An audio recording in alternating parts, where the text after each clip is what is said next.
sa panahon ng latest news. Derong sa linyang Pag-asa Mactan, pinagi ni Sir Mark Gales. Sir Mark, may butag. May buntag, Sir Ariel, o sa mga suwintig paminaw. Kitong latest update bahin sa kahimtang sa taong panahon karong adlaw.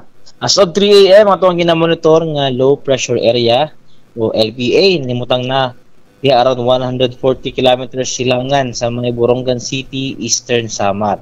Kining maong LPA sa karon pabiling ubos ang higayon na mahimong bagyo sa mosunod na 24 oras, pero wala tutang-tanga ang posibilidad na beyond that period posible siyang mo-develop into a tropical depression and most likely makaapekto paghapon sa dakong bahin diri sa Kabisayaan. Sa mga karon kining maong LPA nagapekto na sa dakong bahin diri sa Bisaya, ilman dito sa mga Southern Luzon, sa Northern Mindanao, apil na po ang sa may Caraga region o sa may Southern Luzon, ingon man po sa Metro Manila.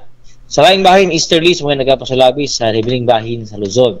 And para karong adlaw, dakong bahin diri sa Kabisayaan, nagip na diri sa Sugbo, makasinati ta sa madag-umon na kalangitan nga naay mga katag ng mga pag-uwan, pagpurundog kilat, gumikan, aning LPA.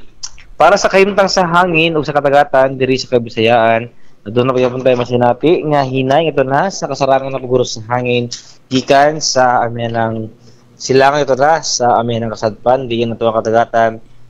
Doon na po'y hinay ito na sa kasarangan ng mga pagbalod. Diri sa Cebu ito katagatan doon na hinas karong alas 8:07 sa buntag taob unyang alas 2:06 sa hapon. Temperatura karong adlaw magkasugod gikan 25 na sa 31 degrees Centigrado. Haring adlaw bago lang silang dodagom alas 5:34 sa buntag mosalop.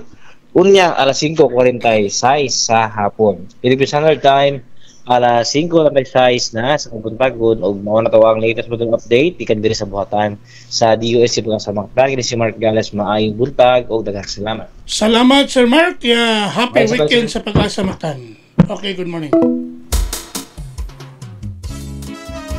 Inyo gadabati ang atong dagan sa kahimtang sa panahon Mga pamukaw, nining adlaw ga Sabado, September 13, tuig 2025. Pinagi ni Sir Mark Gales ang atong weather specialist gikan sa Pag-asa Mactan nga naghatod sa atong dagan sa kahimtang sa panahon. Salamat kayo sa Pag-asa Mactan ug mayong buntag kanatong tanan. Upang minaw sa iyo sa kabuntagon.